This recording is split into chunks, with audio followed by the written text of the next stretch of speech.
大阪大学タンパク質研究所のクリスです。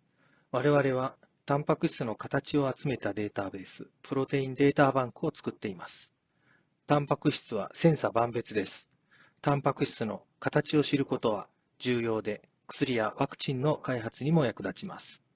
代表的な新型コロナウイルスのタンパク質の形を集めた特集ウェブページを作りました。この中に入っているいくつかのタンパク質の形をお見せいたします。これは電子顕微鏡で決定された新型コロナウイルスの粒子全体の形です。このようにボタンをクリックすることで、この粒子はスパイクタンパク質と呼ばれる表面の突起状の部分、膜とその内側にある RNA とタンパク質の複合体の3つからできていることがわかります。このうちスパイクタンパク質は感染にあたって非常に重要な役割を果たします。またこの内側にある緑色の RNP にはウイルスの遺伝情報が RNA として蓄えられています。このページではタンパク質を作る20種のアミノ酸について基本的な事柄を説明します。まずタンパク質とはいろいろなアミノ酸が一列に並んだ紐のような分子だと考えてください。アミノ酸は全部で20種類あります。このように大きさや形はいろいろで、水に溶けにくいアミノ酸、溶けやすいアミノ酸などいろいろなものがあります。またイソロイシンは I、バリンは V のように各アミノ酸に一文字のアルファベットが与えられています。各アミノ酸を一文字のアルファベットで表されるので、例えば以下の8つのアミノ酸からなるタンパク質は8文字の文字列 S、A、V、L、Q、S、G、F で表すことができます。この文字列をアミノ酸配列と呼びます。新型コロナウイルスのスパイクタンパク質はとても大きくて1273個のアミノ酸からできています。これを1アミノ酸を1つのアルファベットで書くと、このように1273文字のアミノ酸配列になります。次に N501Y という変異について考えてみましょう。これは501番目のアスパラギン N がチロシン Y に変わることです。501番目の N はこの青い部分のこの N です。N501Y とはこの青い N がチロシン Y に変わることです。これが元のスパイクタンパク質のアミノ酸配列。これが N501Y の変異を受けたスパイクタンパク質のアミノ酸配列です。この部分、この一文字だけが違います。これはわずかな違いですが、アスパラギン N とチロシン Y ではそもそもかなり形が違います。また、後で説明するように501番目の N はちょうどスパイクの先端部分で、感染するときに人のタンパク質にくっつく大事な部分です。それでこの変異 N501Y で感染力が大きく変わると言われているのです。これがウイルスの突起に相当するスパイクタンパク質です。この下の赤い円盤が膜です。スパイクタンパク質は3本の全く同じタンパク質からできています。それをここで A 差、B 差、C 差と呼びます。感染するときは先端にあるこの受容体結合ドメインが重要な役割を果たします。また受容体が結合した後、頭の S1 と呼ばれている部分が切断されて離れることが分かっています。スパイクタンパク質は実は大変柔らかい分子です。特に先端の3つの受容体結合ドメインは閉じたクローズの構造と開いたオープンの構造の両方を取ることができます。この構造は3つとも閉じた形ですが、この構造は1つだけ開いています。さらにこの構造は2つのドメインが開いています。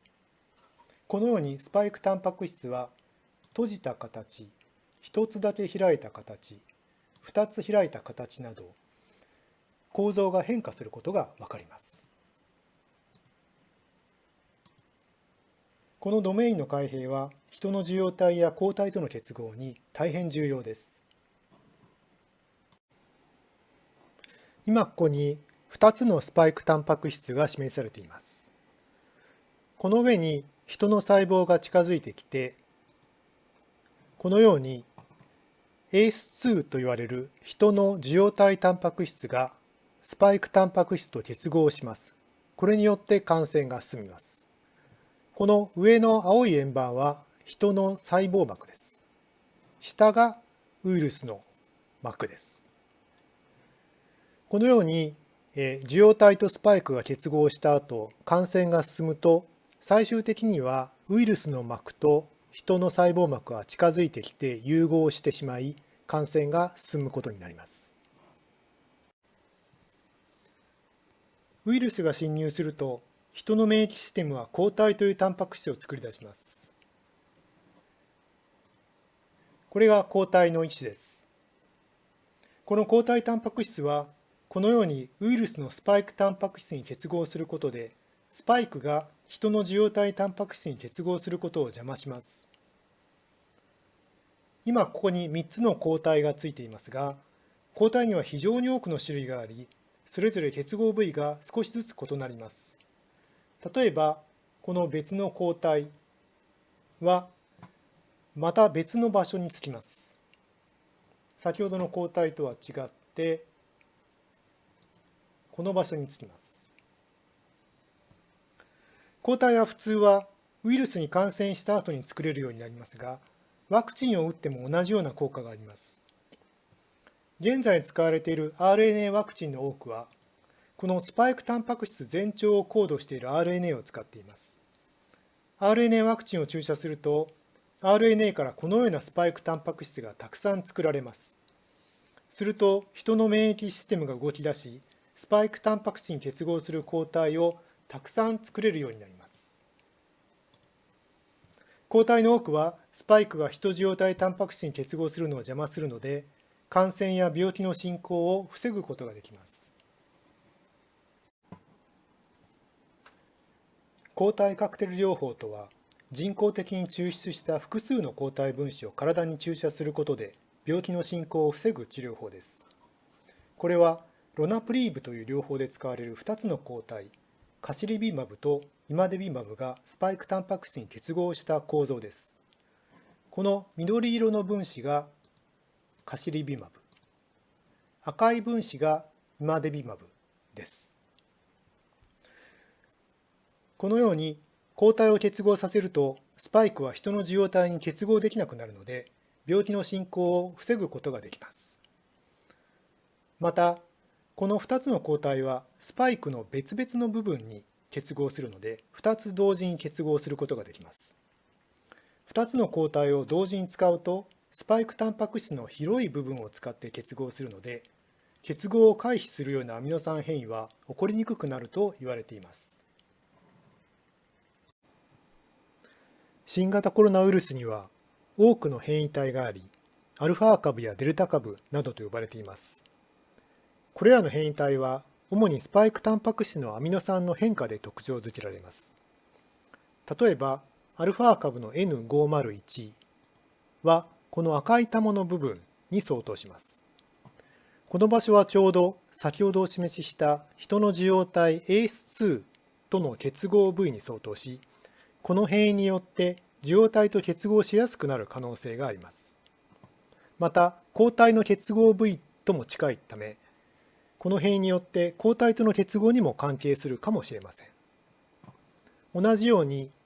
デルタ株の T478 も ACE2 との結合部に相当します。一方、デルタ株の P681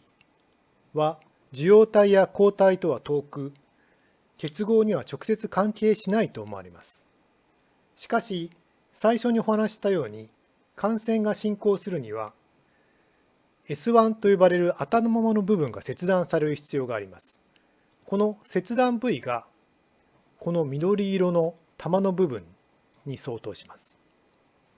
P681 はこの切断部位に極めて近いため、頭部の切断が変異によって起こりやすくなるのかもしれません。これは RNA 依存性 RNA ポリメラーゼというコロナウイルスの酵素タンパク質です。このタンパク質は大きな触媒サブユニットと小さな補助因子2つからできています。そしてタンパク質の中央に RNA の二重差が結合しています。多くの生物は二重差の DNA に遺伝情報を持っていますが、コロナウイルスは一本差の RNA に遺伝情報を蓄えています。ここでこの緑色のテンプレート RNA にコロナウイルスの遺伝情報の一部が入っています。ポリメラーゼはこのテンプレート RNA を鋳型として青色の相補差プライマー RNA を合成します。そしてプライマー RNA の先頭に結合しているこの分子がレムデシビルです。レムデシビルは鋳型のウラシルの向かい側にちょうどアデニンのように結合してしまいます。こうすることでコロナウイルスの RNA の合成を邪魔することができ、病気の進行を抑えることができるわけです。ここでアビガンという分子もレムデシビルと同じように結合します。これがアビガンという分子です。アビガンはこの場合、鋳型のシトシンの向かい側にグアニンのように結合します。アビガンも RNA の合成を邪魔することができます。これは 3C-like プロテアーゼというコロナウイルスの酵素タンパク質です。このように全く同じタンパク質2つからできています。コロナウイルスはポリプロテイン 1AB という7096アミノ酸からなる非常に長いタンパク質をまず合成させます。その後、その長いタンパク質を切断して15個のタンパク質にします。その時、タンパク質を切断する酵素の一つがこの 3C-like プロテアーゼです。ここに結合している黄色の紐状の分子、これが切断されるタンパク質です。これは切断されるポリプロテイン 1AB の一部で7096アミノ酸から8アミノ酸だけを切り出したものです。ここで5番目と6番目の間の部分、ここですね。ここでこのタンパク質は切断されます。また 3C-like プロテアーゼは治療薬の標的としても注目されています。例えばこの分子阻害剤 N3 は基質タンパク質が結合する場所にちょうど邪魔をするように結合してしまいます。するとこのプロテアーゼはタンパク質の切断ができなくなり、ウイルスが体内に広がることを止めることができます。同じように阻害剤ボセプレビルも基質タンパク質の結合部署に結合します。こうしたプロテアーゼの阻害剤は多くの製薬会社が今開発を行っています。いかがでしたでしょうか。この動画でお見せしたウイルスのタンパク質の形は、皆さんのパソコンやタブレットでもじっくり見ることができます。ぜひ、ウェブページにアクセスしてみてください。ウイルスのタンパク質の形を見て、新型コロナウイルスをどうやって撃退すればよいか一緒に考えてみましょう。